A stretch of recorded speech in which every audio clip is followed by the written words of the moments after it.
Hey everyone, welcome to Dad Casual, where full-time dads and casual gamers come together to discuss everything we love about the games we wish we had more time to play. Thanks for being here. If you would, please take a moment and follow and subscribe on YouTube, Instagram, Twitter, and your podcast platform of your choice.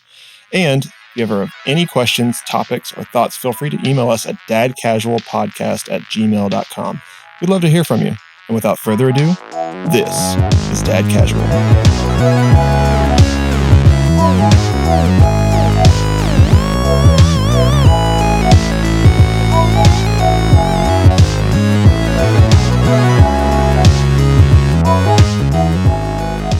What's up, everybody? It is episode 11 here on Dad Casual. And today we're going to talk about how Google Stadia is already gone. Overwatch 1 is already gone. And some fall games we're going to be looking forward to this year. The gang's all here with Preston Jensen. What's up? Andy Bond. Scriddly do. Come again? Hey, guys. And I am Houston Dragna. What's up, guys? How's it going? Oh, I'm just feeling a little silly. Just got done watching the Chiefs game. Nice. It's actually still going on. That's how much loyalty I have to you. Do you have it pulled up while we're talking? Yeah, it's in the side, like way in the side. You know what I mean? Sure, way in the side, right? Way in the side on the big 75-inch TV. but at the moment, Chiefs are winning 41-24, and there's only 10 minutes left. So I feel like I'm good. I feel like football's in a passable dad topic. So I'll allow it. Yeah, 100%. There's games around it, but I will say this: they are playing Tom Brady, so you never know. So that's what I'm saying. If this gets within 3 points, I'll be like, "You guys got the rest of this. I'm out of here." Didn't that dude quit? He quit, right? He did. Thomas Brady, yes, he quit because he said he wanted to spend time with his family. Then he reneged. Yeah, I mean, he spent 3 months with them, and then his family left him. No, that's it. Yeah, they're living separately now. So different Tom. Oh wait, really? Yeah, no, I swear to you. Ooh, that plane backfired. I don't really keep up with that stuff, but that is sad. I don't want to hear that. So dads out there, don't do that. Don't leave your family. Gosh, don't ditch your family. It's a tough one. I mean, you're Tom Brady. You're like trying to leave a legacy, Yeah, but with your family. All right. Enough football. Yeah. I'm not saying leave your family. I'm saying yeah. I'm not saying he left just because they left. They might have left him for all I know. I don't know. So something crazy happened to me this week. I just got to share this real quick. Yeah, go for it. I hadn't cut my hair in over almost 2 years now. Whoa! And we were meeting some clients, and I was like, I gotta look sharp for this. But we've been in COVID, and it didn't really matter, and work doesn't really care, and our jobs. But our jobs are changing. Yeah. So anyways, I went and got a haircut, and my wife was very surprised, and Andy was very surprised. So we did that. So you're not on video chat right now. I haven't seen it yet. Yeah, it's short. And then the three of us were a part of something big. We launched some sweet software with a company. Video wise, that was. I think we could say. I don't think there's any harm in saying. Sure. So we up until about a month ago, we all three worked for PreSonus Audio, which is a pro audio company that makes recording software and the microphones that we're all using and the interfaces that we're all using to record this podcast, and the software that we edit it in is PreSonus Studio One. And version 6 was just announced, and we took place in directing, producing, editing, shooting a pretty high budget, for us at least, ad for it. And we're all really proud of it. So if you wanted to go presonus.com, check that out. It's that was us. Page. That was the three of us plus another small army of people. Army is being generous. It's a small a battalion troop. Yeah, or us. It was like 10 people total. Yeah, it was like a spec ops squad. Shout out to the team. Y'all did a great job, guys. So yeah, it turned out great. And everyone else. Yeah, it was great. Speaking of shout outs, good transition time here. We have yet to properly give a shout out. We name him in our liner notes every week, but we have yet to shout out our theme song artist. He goes by the name of Johnny B. Good. So it's let me get it right. JOHNNY, the letter B, Good. And that's his artist name. And on Instagram, it's that plus 89 at the end. So at Johnny B. Good 89 on Instagram. Go check him out. He makes amazing like lo-fi synth pop music, and it's like the coolest thing ever. So I mean, if you like our theme song, it's that times a million on there. He's really into video games. He's really into like lo-fi music. He's really into synthesizers. And it has like a video game vibe to it, obviously, which was the appeal for us. And we went through there were so many different songs. So it's like all of these could work. Yeah. But he's really great. So shout out Johnny B. Good. Give that guy a follow. I mean, he doesn't really, he for as many followers as he has, it's going to be a small blip from our like audience bringing his way, but it's still appropriate. We should shout him out. Absolutely. So yeah, big shout out, man. Cool. So thanks again. Alrighty, let's get into it. So, some fun, sad news this week. Yeah, a bunch of interesting news. So first of all, Google Stadia is shutting down. Womp womp. Pause for effect. Is that like incredibly surprising? I don't know. Is it? Let's get into it. All right. So, an article by Jay Peters and Alan Kranz from The Verge says Google is shutting down Stadia, its cloud gaming service. The service will remain live for players until January 18th, 2023. And here's the kicker. Google will be refunding all Stadia software, but not only software, hardware purchased through the Google Store, as well as the games and add-on content purchased through the Stadia Store. Google expects those refunds to be completed mid-January. It goes on to say... a lot of money. Yeah. Yeah. So let me finish this article real quick, and then we can get into that. A few years ago, we also launched a computer gaming service, Stadia. This is a quote from Stadia Vice President and GM Phil Harrison, as he said in a blog post, and said, and while Stadia's approach to streaming games for consumers was built on a strong technology foundation, it hasn't gained the traction with users we've expected. So we've made the difficult decision to begin winding down our Stadia streaming service. Employees on the Stadia team will be distributed to other parts of the company. So some definite bad news there, but also like a lot, like a pretty big silver lining. Refunding everything that was purchased on the Google Store, hardware included. Pretty wild. Hardware, so what I was almost the can kind of see, but like the controllers, because it's a cloud gaming service. But I think the only peripheral that they sold was the hardware, right? You mean the controller? The controller that was specifically related to Stadia. Like they don't have like. Well, no. Like I know, like when you signed up, if you did the Founders or whatever, you got the controller, but you also got a like the puck thing, a Chrome, the Ultra, the one that like you could plug in your TV, like a Apple TV. Now that can be used for more than games. So I'm like, are they refunding that? I'm not really sure. What's wild to me, actually, the hardware makes more sense than the games, because I'm like, what if you had 100 hours on a game? I'm shocked they're still gonna. So I was refund, but I guess there's not a lot of software. You had to buy the games to play them, though, right? You had to. Yeah, because I mean, we put some other stories down here. Like, we have players that are like have literal thousands of hours. So like, there's one story where this player has reportedly 6,000 hours in Red Dead Redemption 2, and he's begging Google to transfer his saves over to like, I guess like Xbox or whatever, somewhere else that he can like. Maintain his character progression, because that's he's actually a huge amount of players. Asking Rockstar to give us something, because they have the save probably. Yeah, maybe they have access. Well, apparently the devs of these games, no dev knew this was happening. Yep. So like Google announces to the public at the same time as the game developers, who many of them probably by the way spent money to port their games to Stadia. Mm-hmm. So are they going to say that one more time?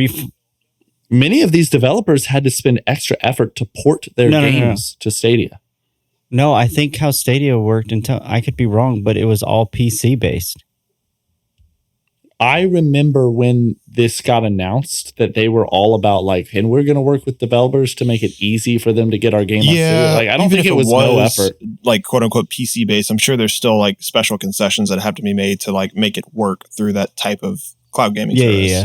Or like, what about rights? Like, you might have music rights in your game that could be like but not for, like, who knows? Like, all the legal side. There's just a lot. There's more to it, I think, than we ever know. Like, I can't say that for certain. Right. But it's wild that even the devs were blindsided. And it's cool, I guess, that everyone's getting refunded. And that's definitely a silver lining.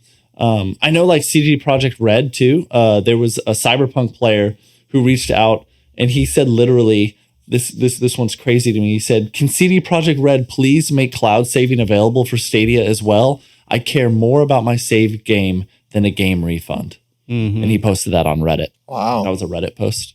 Dang. And I'm like, wow. And I mean, that makes sense. Time is worth more than money.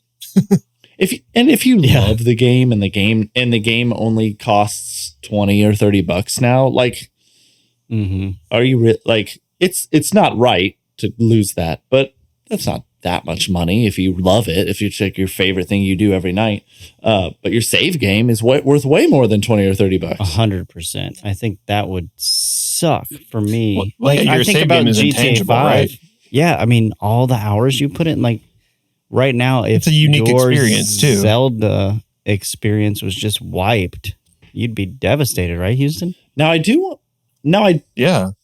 for sure. I am curious about, like, are we talking about like games as service as well when it comes to like add-on content? Like, if you played Destiny 2 and you bought tons of add-ons and stuff, like, surely that's not getting refunded. It says everything, right? It said in the all games and add-on content purchased from the Stadia store. Yeah. So in theory, you could purchase, like, for example, if you bought stuff from Rockstar using their store, maybe that doesn't go through the Stadia store.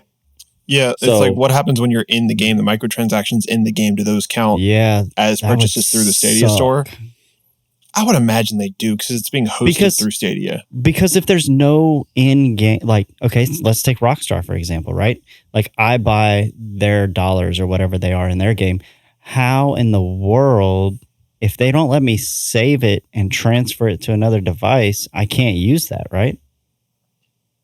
Well, no, because Rockstar, GTA 6, for example, has crossplay. Like, you could play on Stadia and then pick it up on your PlayStation, and all your stuff's there. No, that's your what, save game. That's what the Red Dead Redemption guy was saying.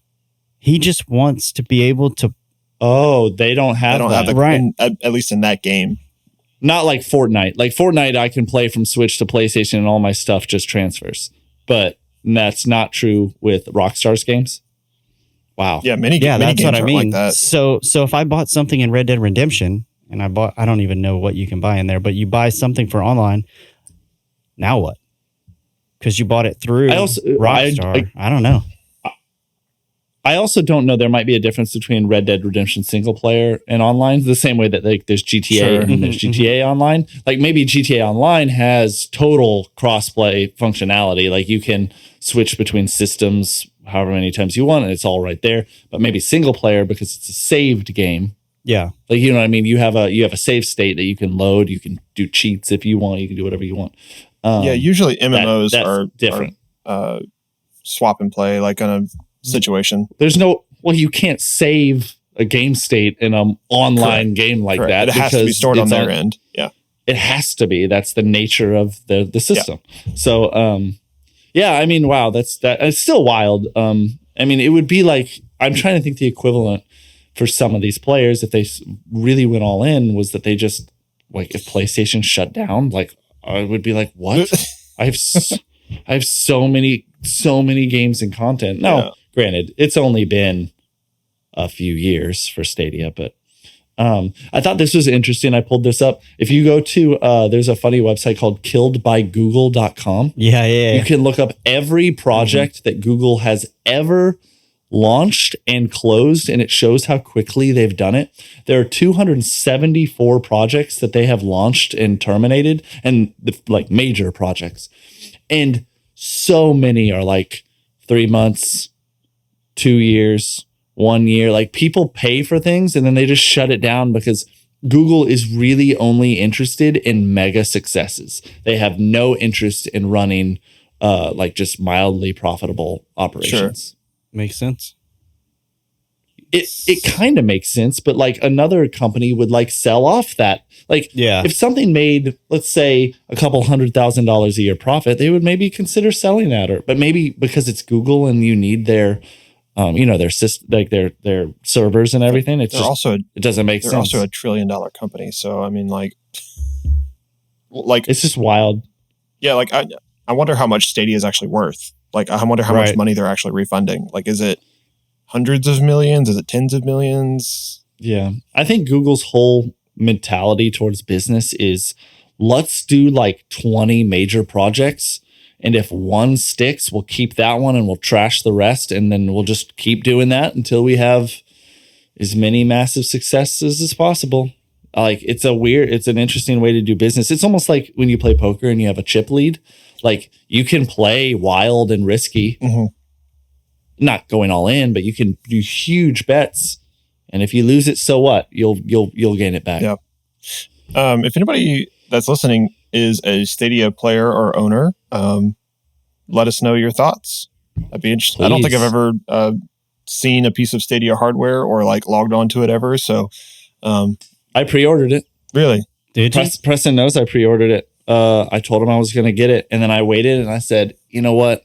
I don't want to spend $120 for this like starter thing. So I went ahead and got rid of it. Because the big downside for Stadia was that unlike Game Pass, which they were developing at that time, and xCloud, you didn't just subscribe. After subscribing, you still had to pay for the games. Yep.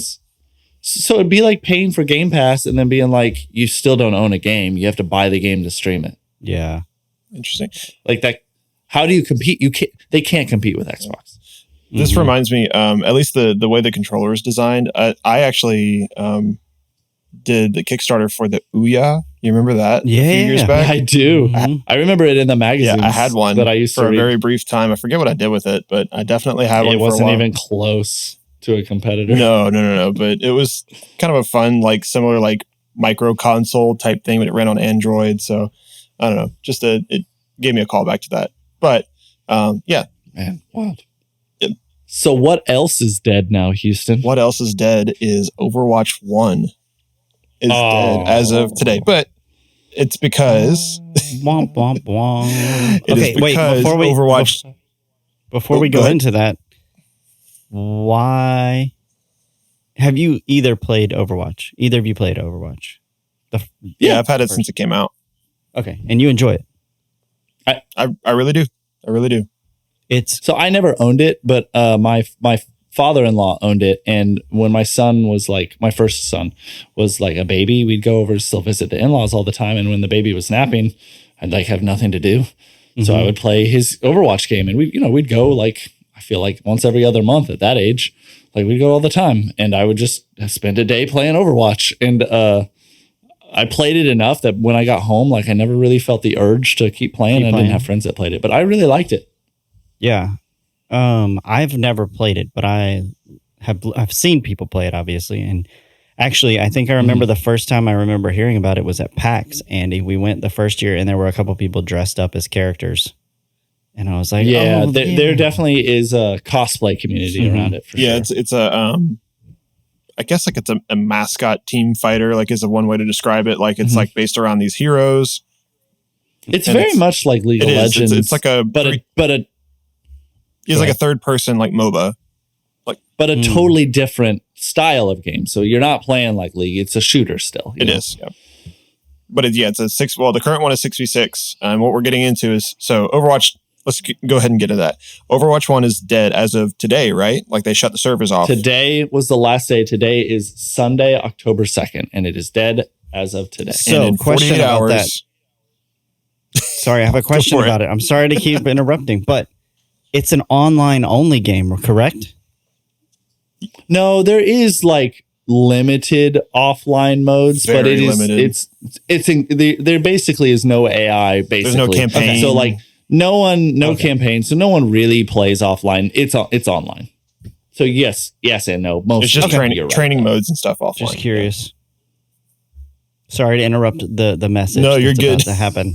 Okay. All right, so it's dead. Overwatch 1 is dead today, but in 48 hours on October 4th, Overwatch 2 will release and be free to play completely. Overwatch 1 was a full price title at launch.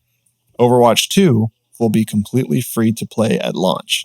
So this, like when you first hear like Overwatch 1 is dead, that may bring up some kind of like controversial or like mixed feelings. But when you hear like 2 is completely free, then it kind of alleviates a lot of that, even though it's a bittersweet thing with like, they are changing the meta a little bit. Like it's 6v6 originally. Now it's 5v5. They added some new characters. They changed the kind of the weighting of the way it's played a little bit. So it largely will be the same game.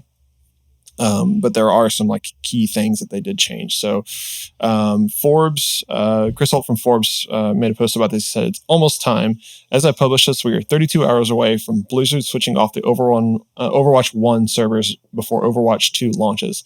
I don't want to get too sappy about the game just yet, though. I just want to give you a quick reminder that today is your last full day to play Overwatch 1 for better or worse. Dang.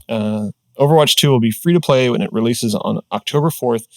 There will be a battle pass, and Blizzard is selling a watch point pack to give players some bonus cosmetics if they want them. So, yeah, the only thing you can pay for in Overwatch is skins. It's not a pay to win. It's just for aesthetics, and so that it just gives you some extra aesthetics if you want to kind of get a jump on it, and then you could for now. Yeah, previously you could pay to get into the beta early if you really wanted to play it that badly. But then you also got those skins too. So that's kind of all it was. But Overwatch 2 on Tuesday, October 4th, will be free to play. So I'm sure their servers are going to be overloaded for the first couple of days. But yeah, but it'll be wild. And then people are going to really want to try it. And it's weird because I've looked up what's new in the game, and it's so limited that it almost doesn't feel like a full-fledged sequel. But it's hard to complain because it's free to play now. And we talked about it before. Like people were saying I think like Donkey was saying that it feels like Overwatch 1.5. Like I think they're adding 3 characters to start, and then they're going to have a battle pass with like rosters of characters to add. And the battle pass thing is new. Oh yeah, for sure. Because I don't even remember there being cosmetics and skins in the original. Yeah. Oh, tons. Oh, okay. I didn't know. And you could earn them, but it's like League. It like takes forever, so you can buy them if you like. You can inject real money into the system and buy it. What I think is one of the most fascinating things I think about Overwatch 2, and I'm not sure. I don't think I shared this last time we talked about Overwatch, but so it used to be 6 versus 6, and now it's 5 versus 5. And one of the most quote unquote controversial parts about that is actually the pro league, because there are only so many professional teams out there. There are, like, let's say there are 20 mainline professional teams per region, like US teams. Then there are, Korean teams and China, etc. But by making it 5 versus 5, literally every team across the board has to fire a player. Or like make them an alternate. Like you're out. Yep. And it like tons of major, this was my game. The teams had to make choices, and it became incredibly awkward. Now, I'm sure if they can, they make them an alternate, but they're not going to pay them the same as the alternate, and they're not going to. It's just the way it is now, and I do think that's just a fascinating, like, little micro niche. Change in the ecosystem of the game. It's just, or the professional world. I don't know. It'd be like if all of a sudden a couple of positions in football were just removed, and then anyone who played those positions are like out of it's like no more point guard in basketball. Just gone. Yeah, and like that's the other thing, like a lot of these positions are specialized. So like if you play tank, like that's what you're used to playing. If you play support, that's like you practice just like if you were a tight end or something. Yeah. And like now that position is just gone. It would be so strange. It would just be strange. Agreed. But I think we talked about this earlier, but you guys going to jump in now since it's free? Yes. Oh, man, 100%. Let's do it. I like the art style for sure. So I'm going to give it a shot. Yeah. Yeah. If you like Fortnite and you like I feel like there are games, it's not RPG-ish. Like you don't have to like think about stats too much and items and like all that stuff. Or picking up ammo, which is great. You just always have infinite ammo. And I think what it'll feel just like a Call of Duty normal like melee match or zone based match, except every character does have some abilities that no one else has. So that's going to be the only thing that's unique for you. But I think you'll really love it. It's fun. Yeah, I was saying earlier, it is as fun as Fortnite to me, if not more. Very, very fun, addictive gameplay. And a bunch of people out there are like, you haven't played it? You got to play it. So yeah, I'll definitely jump in and you'll have to give your thoughts. That'll be a fun group game. There are like so many group games coming that I want to play. We really need to get a list together of like, all right, here's our, like, I don't want to just keep playing Fortnite or other games. I want to play some games that the community would think would be fun for us to play. Yeah, absolutely. For sure. So with new games coming, let's talk about PS Plus and Xbox games with gold for October. Yeah. So real quick, we will blaze through this. We kind of spent, I think, too long on it last time, but so real quick, here we go. PlayStation, Hot Wheels Unleashed, Injustice 2, yes, and Super Hot. Cool. I think that's a great little list of games. All really fun games. I've played all of those at least a tiny bit. Super Hot I haven't really touched except for very, very briefly. Mm-hmm. Those first two we can totally play together too. Hot Wheels Unleashed and Injustice 2 are both pretty fun. Yep. I think we're overdue for a like get together at somebody's house and like have a game night thing. Yeah. So we're gonna do that soon. Well, I think both of those games are good for that too. So there you go. Moving on to Xbox. So I think this is all right. So just these two are with games with gold. It's Windbound and Bomber Crew Deluxe. If Andy has this listed right here in our notes. Bomber Crew, is that like Bomberman? Is that what? No, I don't know. I'm sorry, I don't have a description. I'm curious on that real quick. Can one of y'all look that up while I go through the rest of this? Yep, looking at Bomber it now. Crew is a real-time strategy video game developed by Runner Duck and published by Curve Digital. It was released. Wait, but does it look like Bomberman? No, it's an airplane game simulation type. Okay. Never mind. You pick the right crew. Yeah. Keep your bomber in tip-top shape. And the difference between completing your mission or losing it all. So it's like a sim game. It seems all right. Nice. If you like sims like that and a little bit of strategy where you have to make like choices, it looks cool. Nice. Cool. So that's it for games with gold, but now Game Pass, that's the more interesting one, I think. So I'm going to kind of skip around these, but here are the ones coming this month. Medieval Dynasty on October 6th, Coral Island for PC on October 11th, Dyson Sphere Program, which I have no idea what that is, but it's coming to PC on October 13th. Norco on October 20th, Persona 5 Royal, which is Persona's a great series. Really kitschy, weird anime style JRPG if you're into that. October 21st, Gunfire Reborn, October 27th, and Signalis on October 27th. But we have a few that I kind of intentionally skipped because it is Spooky Month, and yay! Xbox did a great job of including some definite spooky games in this list. The first of which, at least the most interesting to me, is Scorn.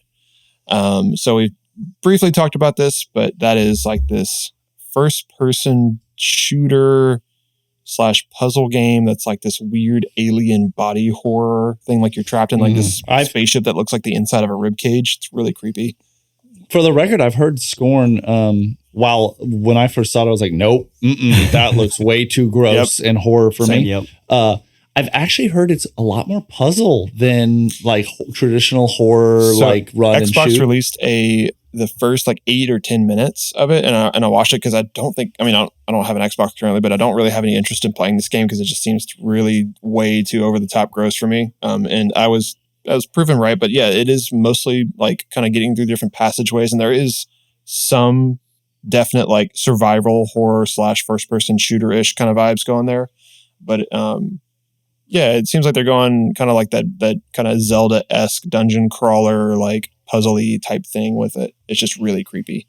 So be on the lookout for that one if that's your thing. And then A Plague Tale Requiem is coming to Xbox Game Pass on October 18th. Another kind of like sort of spooky game. It's more like a medieval like thriller, like psychological thriller type thing. I wouldn't call it horror, but it's a dark vibe. Yeah, it's just darker. Yeah. And then I've actually never heard of this one. It's Evil, like Ville, like a city, but evil. And so that sounds kind of like funny almost. I might be wrong with that, but I'm not sure. I know. Yeah. Okay. Signalis, the one you didn't know, that is also a horror game. So it's a classic survival horror experience. All the horrors. It's like dystopian in nature. But I just think that's so cool that Xbox is. This is what PlayStation again, and I feel like every year they miss. Like, there's never a year where they're like, let's put out a spooky game in October. Like, what?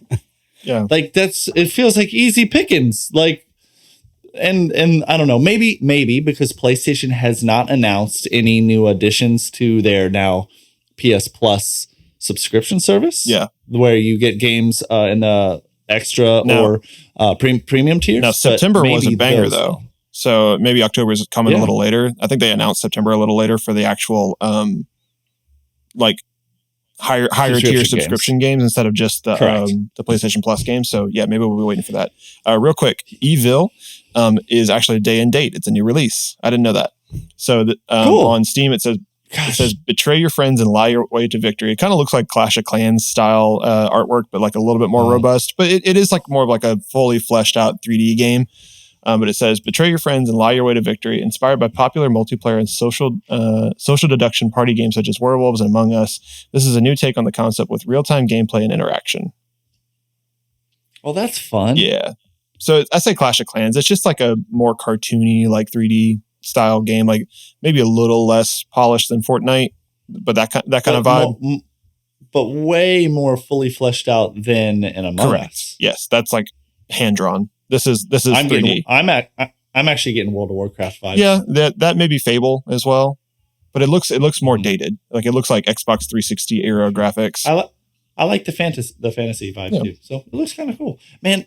I tell you what, this fall I've already said it, and I'm sticking to it. I'm getting an Xbox this fall, man. Man, I want one, and I am gonna dive into all of these games with all the time we have. It's just. Yeah, we don't have a lot of time, but I do care about this podcast a lot, and I just think it's fun. It'll be more fun to try more things. Let's just all go in on a Series X and just share custody, because that's about how much time we'll have to play on it anyway. That's true. Tossing that thing around like never mind. Nope. Dang. All right, next topic. Here we go. I was gonna say something. Yep, but I'm not gonna. There you go. Thank you for keeping this PG. All right. So, Andy, speaking of parental, you are going on a big old fancy vacation soon, right? Yeah. Let's tell us a little bit about that. I mean, not to get us like the whole spiel, but it's my 10 year. You ever have something you're like super excited about? Always. You annoy your friends? I don't. You annoy your friends? Yeah, 100%. I do that all the time. Mm-hmm. Yeah. Well, so does Preston. So I'm making sure I return the favor all the time. Anyway, so I'm going on probably the biggest vacation I have gone on in 10 plus years, at least. Nice. I think for sure with my wife.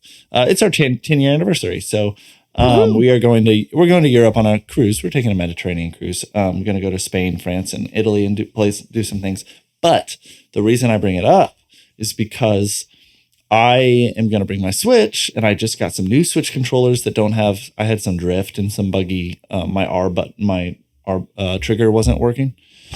My shoulder button, and so I was like, I need to get some new Joy-Cons. I went ahead and bought some off-brand ones, by the way, that ended up being pretty sweet. I actually really like them. Strategy so far. Yeah, I know. I felt kind of weird being like, but the Joy-Cons are $80. 80? What? Yeah, they're $80. $80. Joy-Cons are ridiculously expensive. The hardware is cheap, but the peripherals. I'm like, y'all don't. That's insane. So, yeah, I just can't believe it. And I get it. That's close to the price of a PS5 controller, but a PS5 controller has a lot more going on. So, actually, I don't know. I guess they're two different controllers. Yeah, I don't know if that's fair, but anyway, yeah, I get you. Point is, I bought $30 or $20 ones, and they seem great. They seem light, fragile, but well worth giving them a shot. Right. Bought them on Amazon. But so I'm thinking about, what do I play on my Switch? I got 10 days in Europe, and I got no kids, and I'm like, there's going to be so many moments where Michelle's asleep by the pool, and I can just Question before we get into this: where are you leaving from, and how long is it going to take to get to the good places, from where you're leaving port? So we're flying out of New Orleans to Atlanta for a short flight, and then we have a long flight, probably about 10 hours from Atlanta to Barcelona. Then we're in Barcelona for 2 full days before we get on the cruise ship. And then every day we are at a port except for one. There is one at sea day at the end. So during my days, I'll be off the boat. Yeah, sure. Touring the world. That 10-hour flight though, but you have some time there. There will be I really do think there's going to be a lot of time. So I have a short list of games that I'm thinking about. Some of them I own, so I feel like those are obvious. Like I already have them, and I haven't played them. Like my kids play them, and I'm like, I want to play those games too. But do you guys have any Switch games for me before I kind of go down the list? Mario Maker 2. Yeah, you'd have to let me borrow it. I won't really have an internet. Well, not on the flight. I might have an internet connection. Yeah, I'm sure you will have at least a decent one, but not one to like play multiplayer online games or like download anything substantial. I know it's your favorite, one of your top 2 game of all time, right? What's top that? 2. It's number 2. Mario Maker. Oh yeah, for Preston. Okay, well, I could give it a better shot. You don't have the card, do you? That seems like a great time killer, though. I do. You have the card? Mm-hmm. Okay, I'll have to just borrow it from you for a week and a half. There you go.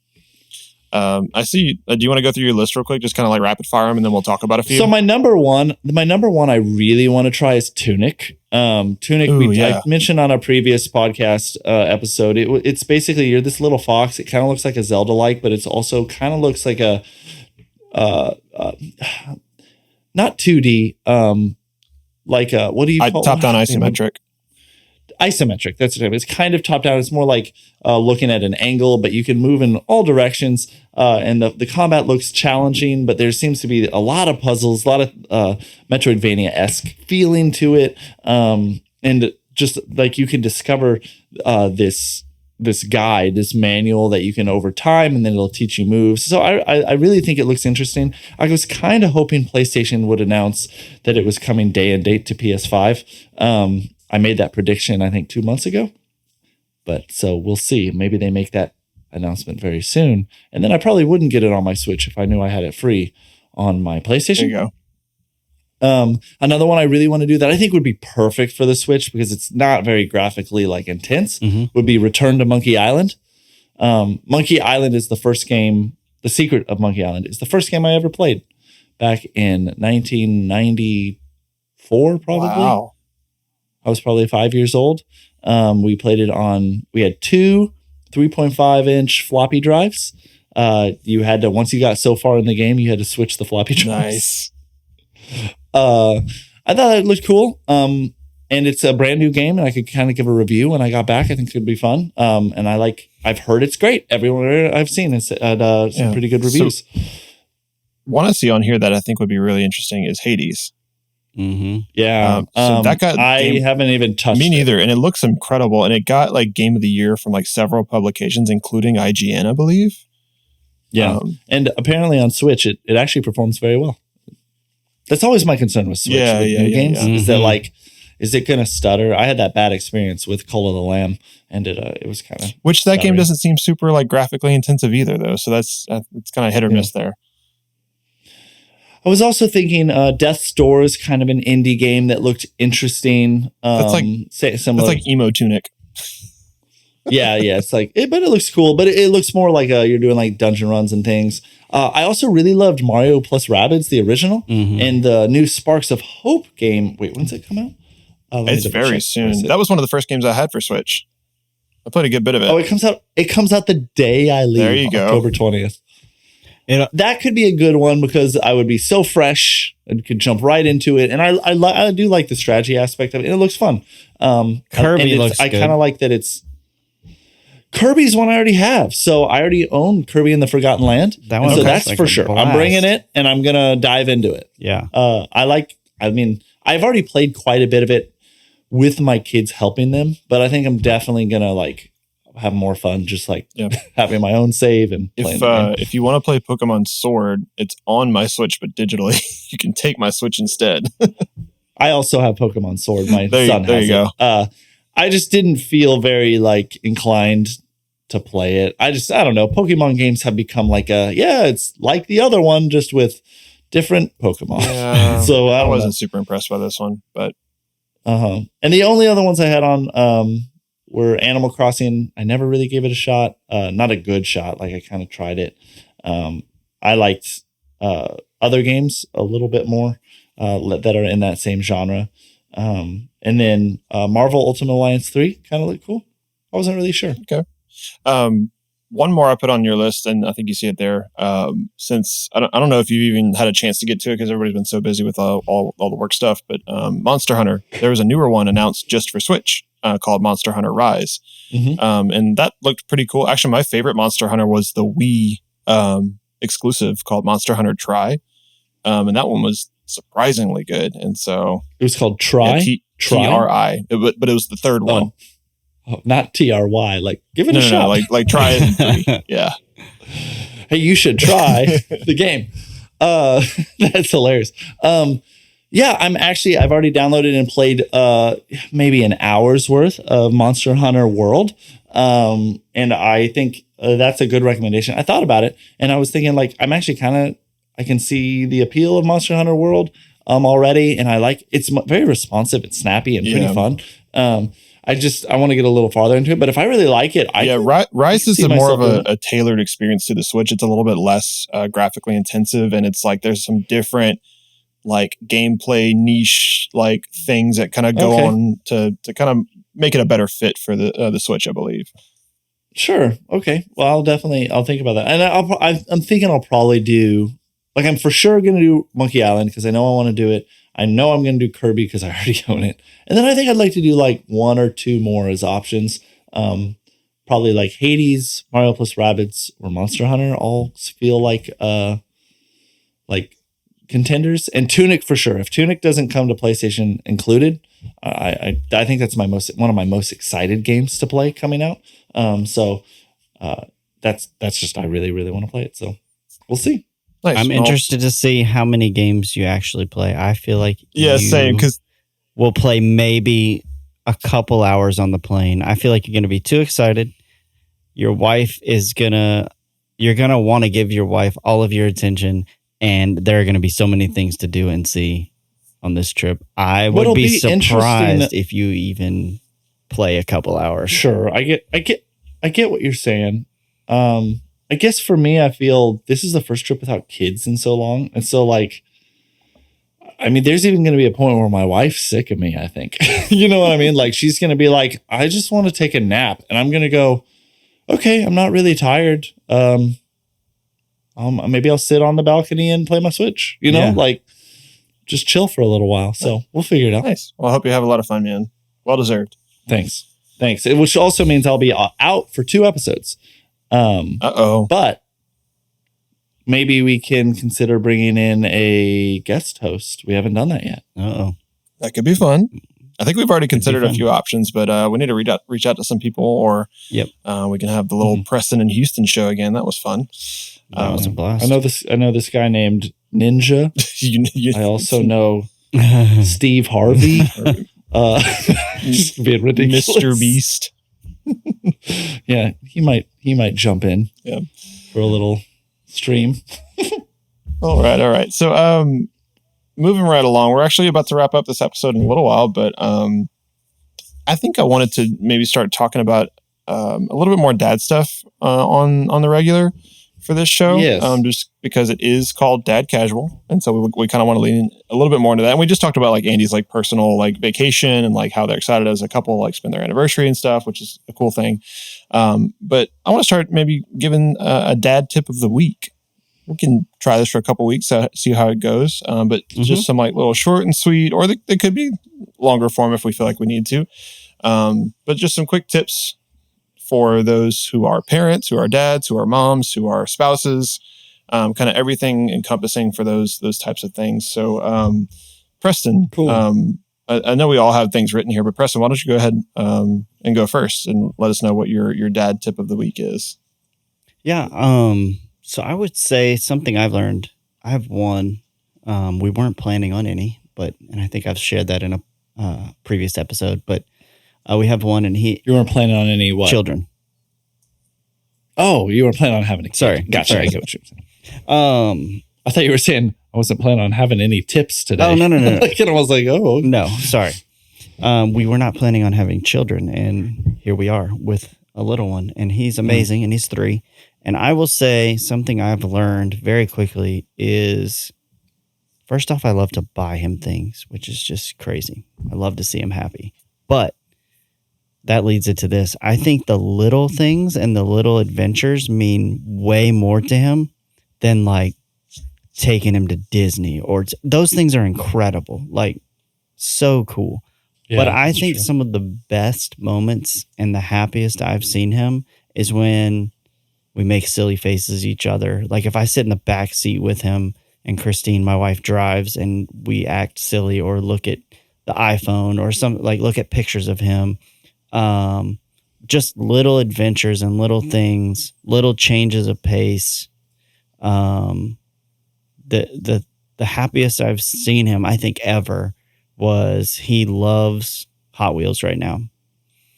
And I found an old Amazon box, cut it open, and drew a little town. And he thought that was the most amazing thing ever. And it made me so happy to see him so happy. And I think we played for hours in this little town. And then every time grandmas come over or people come over, he's like, that we drew on this town because he was like, this is where Mimi's house is. This is where Graham's house is. This is where the Red Store, that's Target, is. This is where school is. The Red Store. Like he would tell everybody, this is where you live. I'm going to go visit Mimi. I'm going to go visit Graham's. So something I'm learning and would advise dads is just little things. And some people are more creative than others, and some people can think of these things on their own. I tend to think of myself as pretty creative, but I will say Pinterest and the internet are incredible for finding ways to have little adventures and do little things. What a great answer, man. That's awesome. Killer.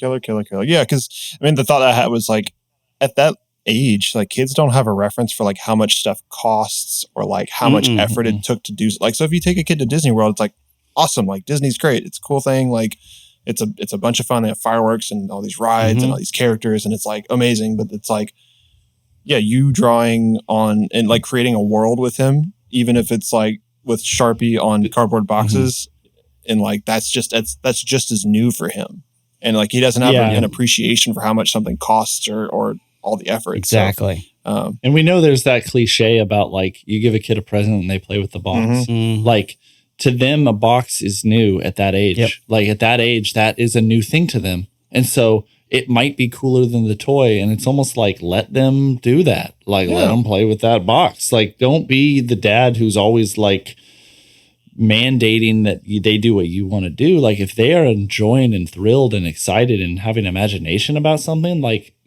be a part of that, you know. That's awesome. Great answer. Andy, how about you, man?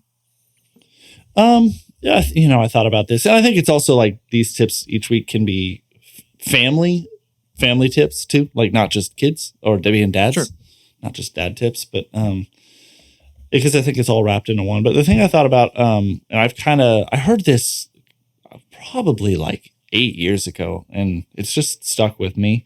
But it was this idea that there is a difference between things that are important in your life and things that are urgent in your life.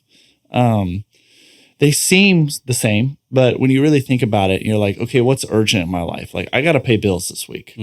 I got to like go to work this week. I got to make sure the trash, because if I don't get the trash out this week, it's going to stink. I'm meeting with someone that's an important client this week. I'm doing all those things. But then if you were to ask like, okay, but are any of those things, are those urgent things the most important things in your life? You're like, oh no. Like the most urgent things are temporary. That's like right now, but they're not the most important, most likely. Like if you were to list your most important thing, you would say like my wife, my son, my daughter, my kids. Like you would say there would be things like financial stability. Like those things are still very important. And there's things that would list up, but all the mundane tasks of life, they're just urgent. They're not actually the most important. I know it's not to say they're not. You still have to do them. Like, so there is an important aspect to them. But I think you can conflate that. And I think what's scary is that sometimes you can focus so much on the urgent things in life that you neglect the important things in life. And And if something important becomes urgent, if your marriage is urgent, then you are really in trouble. You're in a place now where it's like you should have been investing in your marriage for the past few years, probably, and you've been neglecting it if it's urgent. And so you never want to get to that point. And so just think about that when, you tell and when I tell my kids, not right now, daddy's working, daddy's doing this, I got to do this. Like, don't forget that they're the important thing. And maybe the thing that you have to do right now can be put off an hour, can be put off until after they go to bed. Even if you have to stay up a little late, like if they're the important thing, take the time to sow into them and the things that are the most important, because God forbid that you're grown and your kids, all they can remember is you working or doing other things than spending time with them. That's good. Dang, that's deep. Thanks, man. Yeah, I mean, this is like the first week, so don't expect a banger every week. if we do this every week, it's going to get worse. No calling shots here. So for me, this one was relevant recently, so I figured it'd be a good one to talk about.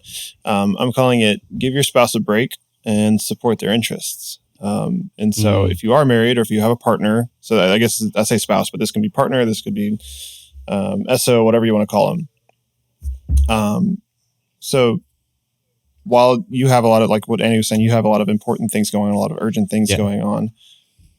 Like in my case, my wife stays at home with our daughter, and that's probably the most I could ever ask her to do ever, because our daughter has special needs. And I think stay-at-home parents are incredible, like at what they do, to keep a house and a child in order, and to provide for their needs, especially when they have greater needs than average. I think that's an amazing and a beautiful thing.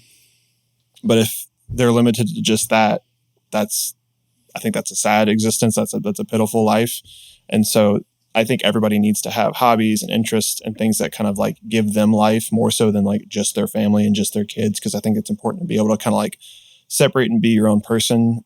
Even though like you are a parent, that you are a spouse, you can wear all these different hats and kind of enjoy different things. So my wife, for example, she really enjoys, a bunch of things. Like she enjoys baking. She enjoys like kind of like she calls it domestic engineering, and like kind of just making our home like look awesome, and like doing sewing projects and a lot of like pretty typical, like quintessential like stay at home mom things. But she's also now she's an ultra marathon runner. What? And so an ultra marathon is, for those of you who don't know, it just means anything longer than a standard marathon. And so she just broke that this past week.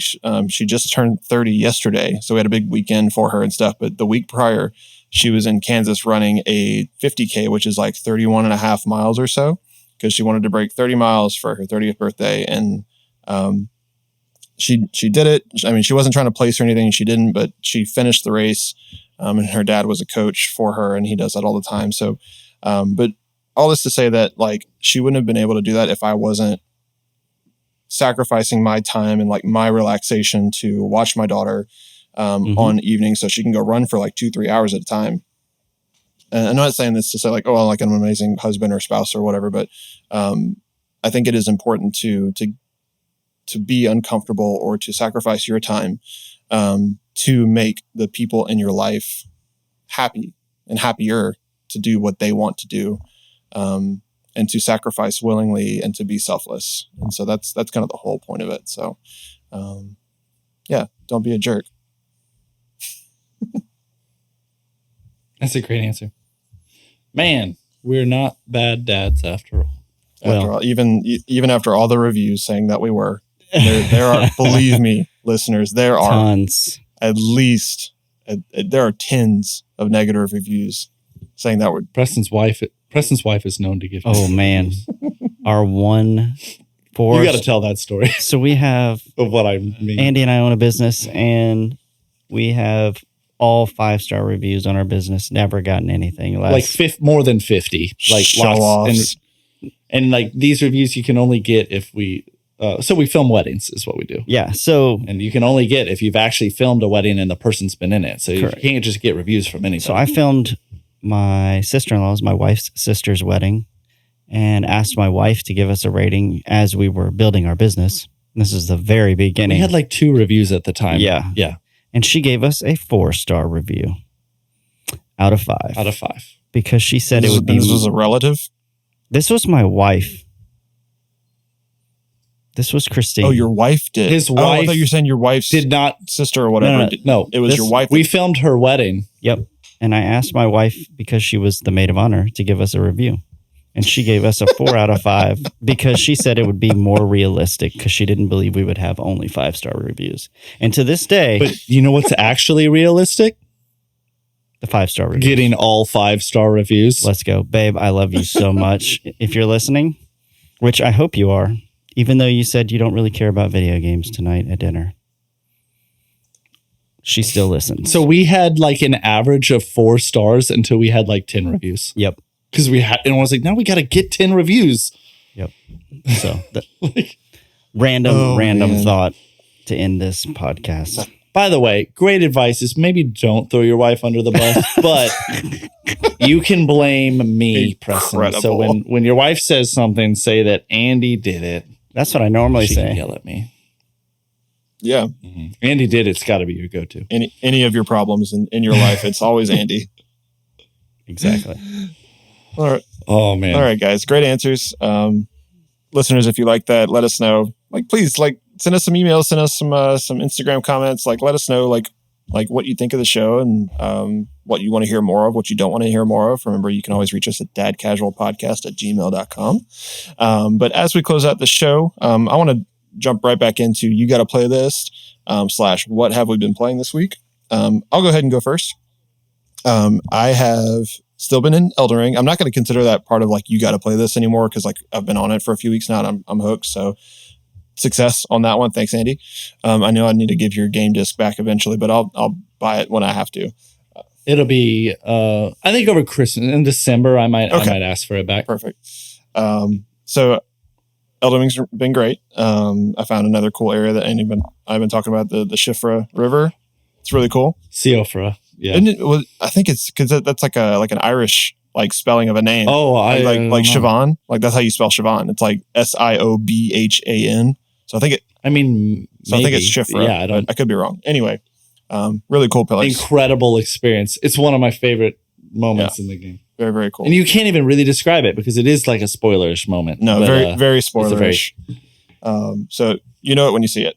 And then I played League of Legends for the first time in like the past year with our friend Jared and our other friend CJ.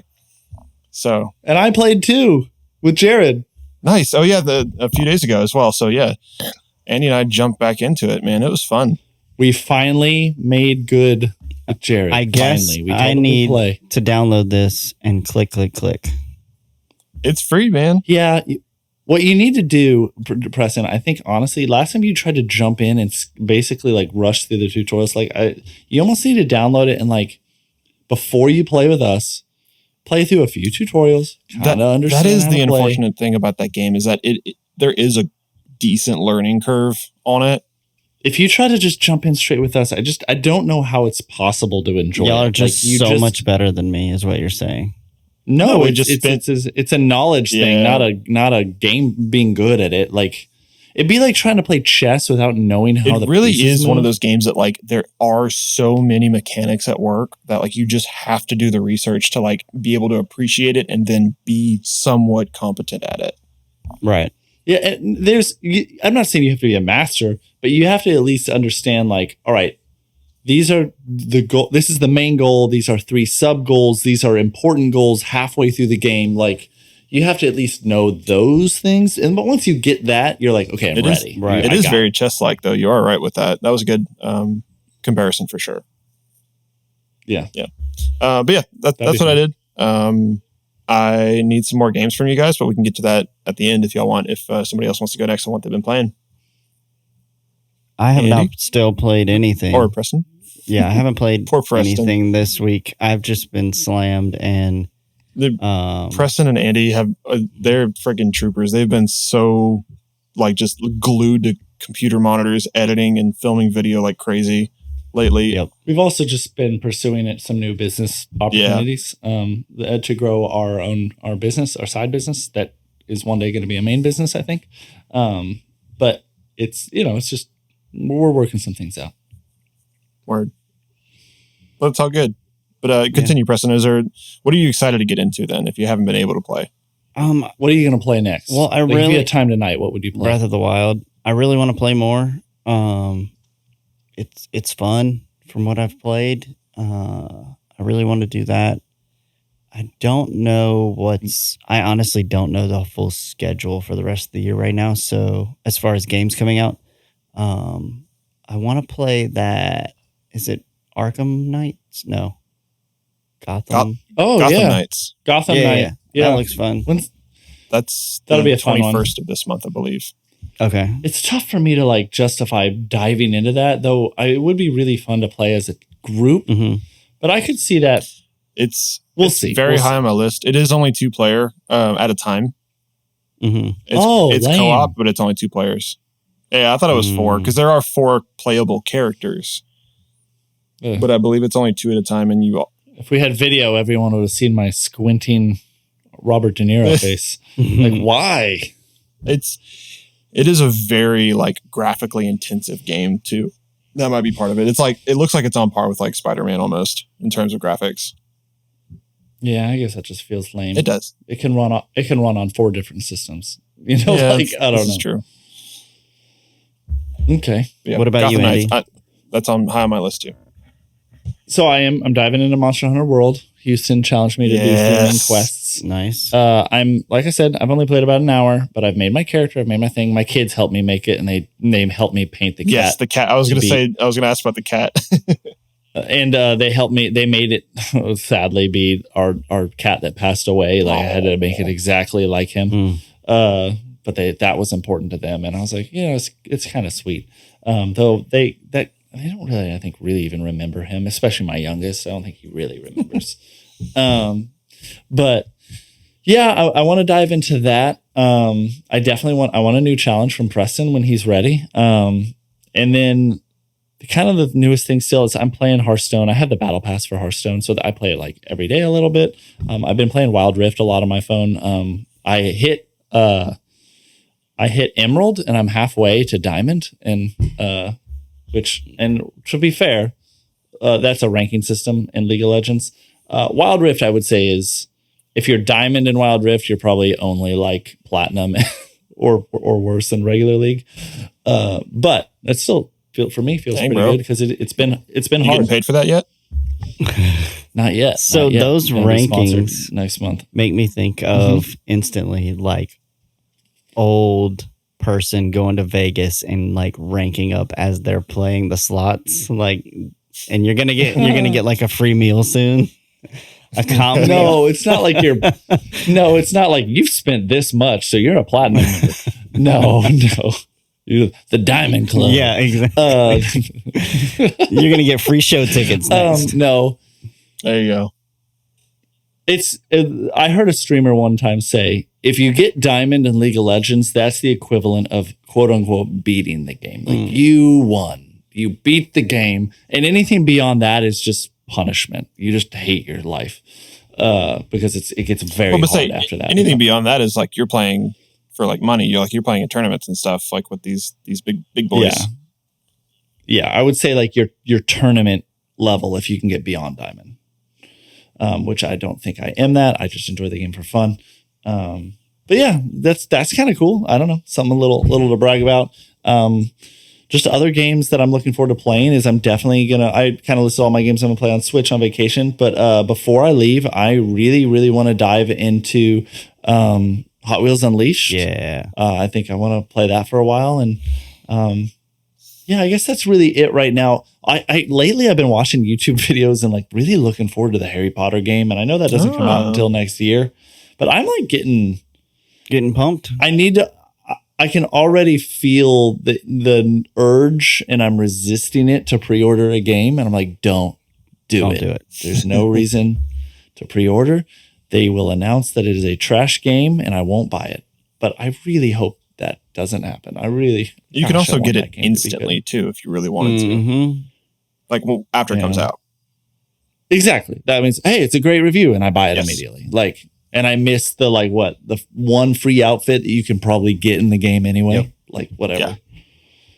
So yeah, I think that's kind of it for me. And I talked about, Monkey Island and Tunic, which is going to be awesome. Can't wait. Nice. Cool. So do you have Preston, do you have something for me? And then I might have something for you, Houston. Okay. I actually have something for Houston. Oh, go for it. I think you should play, since it's coming out free on PlayStation, Super Hot. Oh, okay. Yeah. Cool. Yeah. I mentioned I briefly, I think I've touched it once, but definitely didn't give it a solid go, but it looks cool. So Such a fun puzzle shooter. Yeah. Is there a certain amount of worlds or levels you think he should at least get through to give it a chance? I would say at least 5. I don't know how it works. Yeah, 5. And you'll understand that when you get in there. That doesn't take very long, huh? It depends. Oh, okay. I've never played it either. Yeah, because it's like pseudo tactics. It's like real time tactics almost, where it's you have a certain amount of space you can move in a certain. I might give it a shot. Is it like ticks or something? You get so many ticks to do a certain action. No, so basically how it works is the world only moves if you move, and only moves as fast as you move.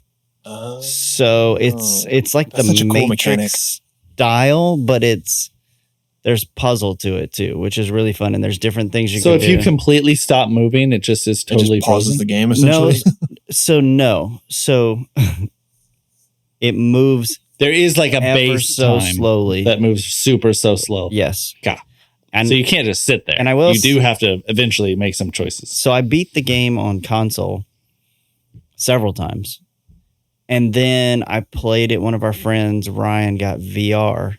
He got the that's whatever it is. Level. And I got he lived with us for a while. And I got a workout playing that game for a couple weeks straight, because I was dodging bullets, and it was a blast. So dude, I was at Costco yesterday, and I saw the Quest 2, and I was like, oh man. Yep. I kind of want one. Nice. All right. Yeah, I'll definitely jump into that for sure.